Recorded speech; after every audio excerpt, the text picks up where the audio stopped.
meu aluno, fala minha aluna, professor Daniel Assis, em mais uma aula do nosso módulo de matemática básica.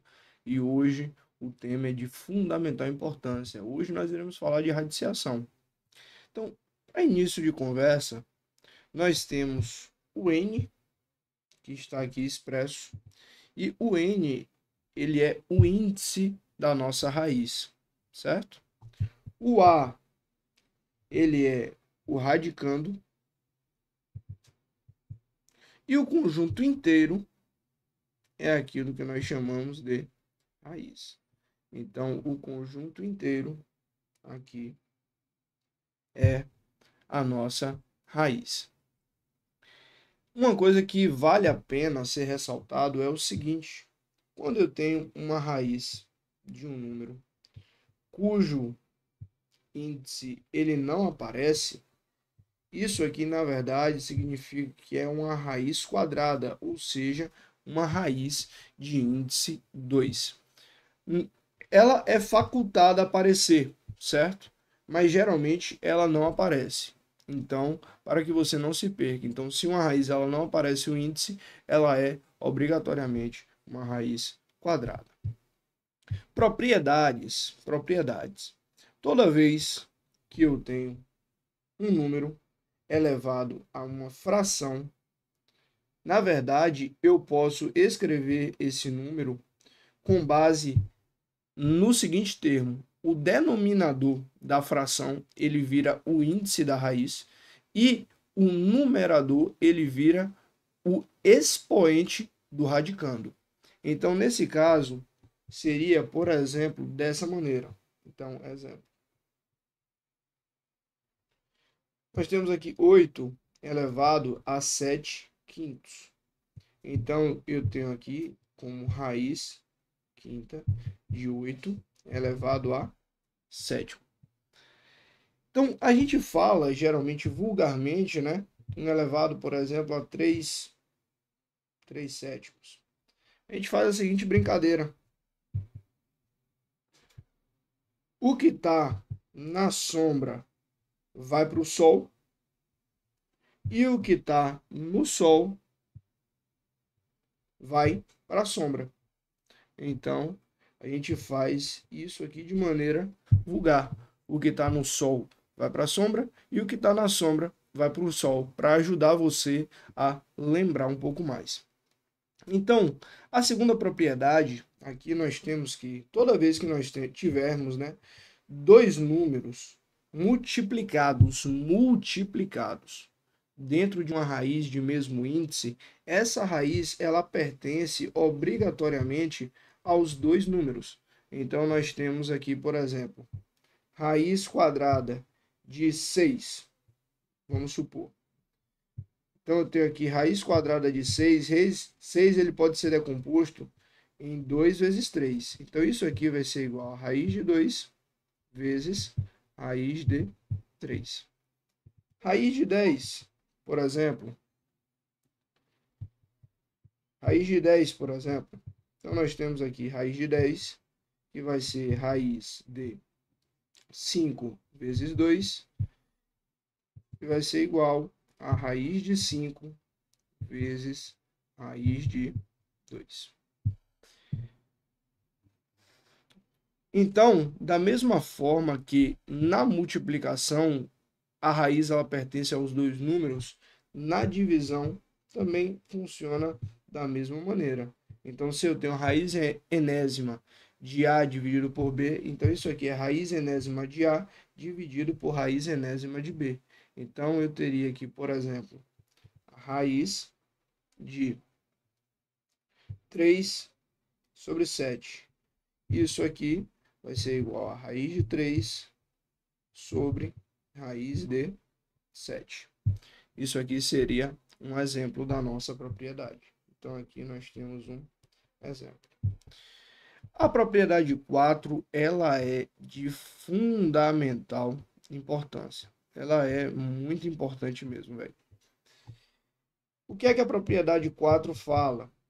Diante disso, você vai colocar essa aqui em um lugar especial aí no seu caderno, seja lá onde for, coloca um coraçãozinho nela. Porque isso vai ter implicações lá na frente.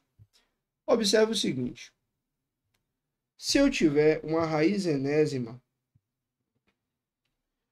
de um número cujo expoente seja n também, se n for ímpar, o resultado vai ser o próprio número. Por exemplo, professor, me dê um exemplo. Então aqui nós temos, por exemplo, raiz cúbica de menos 2 elevado ao cubo. Isso aqui vai ser igual a menos 2, ou seja, é o próprio número. Agora, a grande observação está nesse exemplo aqui. Se n for par, obrigatoriamente o resultado ele sai em módulo. E o que isso quer dizer? Isso quer dizer o seguinte: se eu tiver, por exemplo,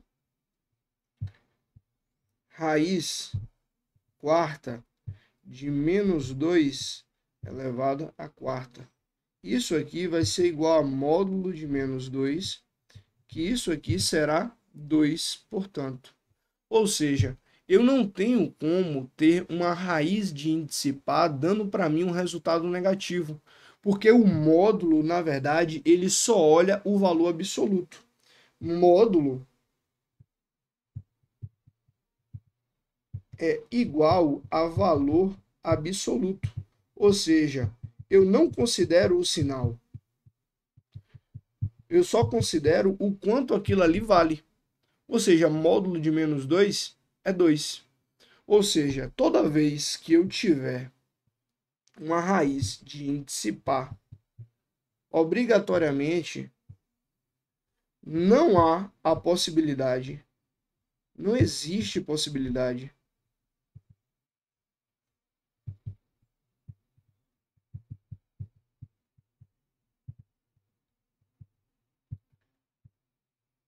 de dar um resultado negativo.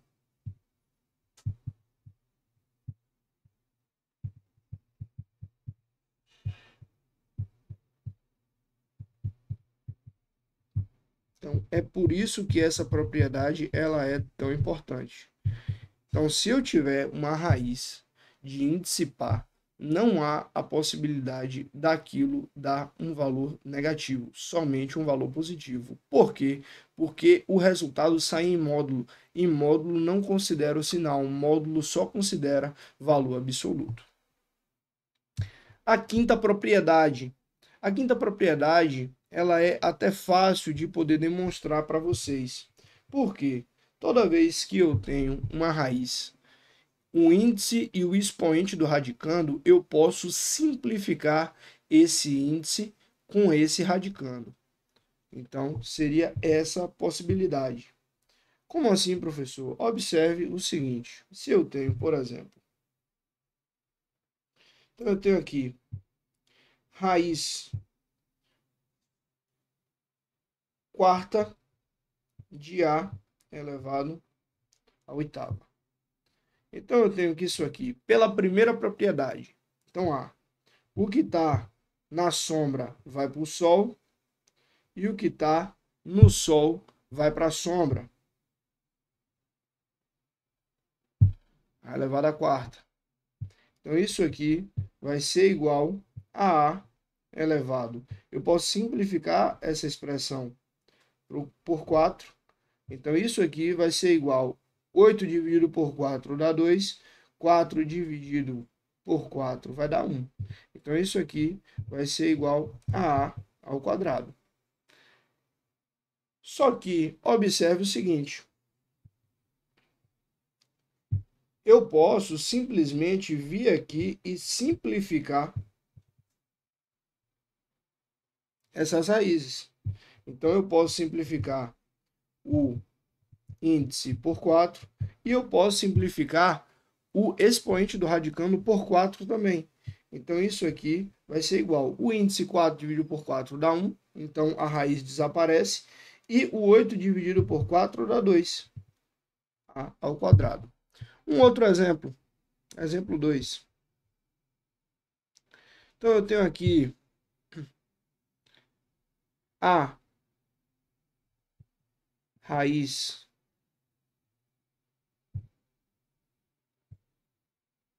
nona de A elevado ao cubo.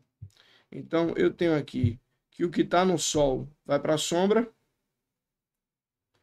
e o que está na sombra vai para o Sol. Então, eu posso simplificar isso aqui por 3 e posso simplificar por 3 também. Então, eu tenho A é igual a 1/3, certo?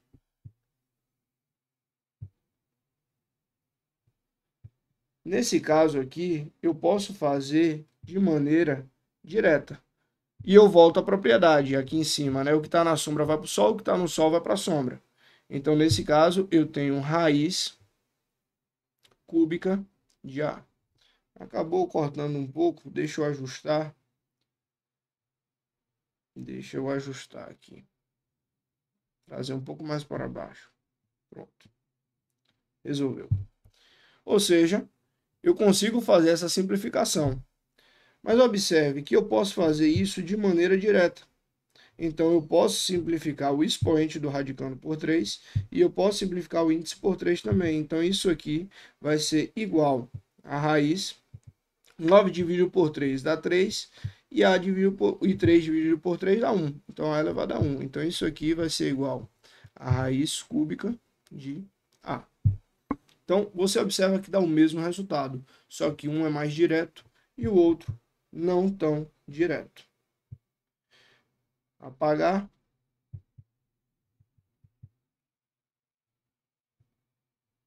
Para não ficar tão poluído. Então, toda vez que eu tiver uma raiz, certo? Uma raiz elevado a um expoente, esse expoente passa para dentro da raiz como expoente do radicando. Então, nós temos aqui que, por exemplo, se eu tivesse raiz quadrada de 7 elevado ao cubo, isso aqui vai ser igual a raiz quadrada de 7 elevado ao cubo. Então, a raiz, ela passa para dentro, ou melhor, o expoente passa para dentro da raiz como expoente do radicando. E a última propriedade aqui que nós iremos analisar é quando eu tenho raiz dentro de raiz. Observe que nesse exemplo eu não tenho nenhum outro sinal de mais, menos dentro da raiz. Eu só tenho a raiz da raiz. Então, se eu tiver, por exemplo, raiz cúbica da raiz quadrada de x, isso aqui eu considero uma raiz só e eu multiplico os índices. Então, isso aqui vai dar raiz sexta de x. E aqui, portanto, nós finalizamos as nossas propriedades. Faça os exercícios, porque isso aqui é prática. E isso aqui é muito importante para o fortalecimento da sua base. Exatos policiais, matemática de forma sequencial e eficiente. Um grande abraço.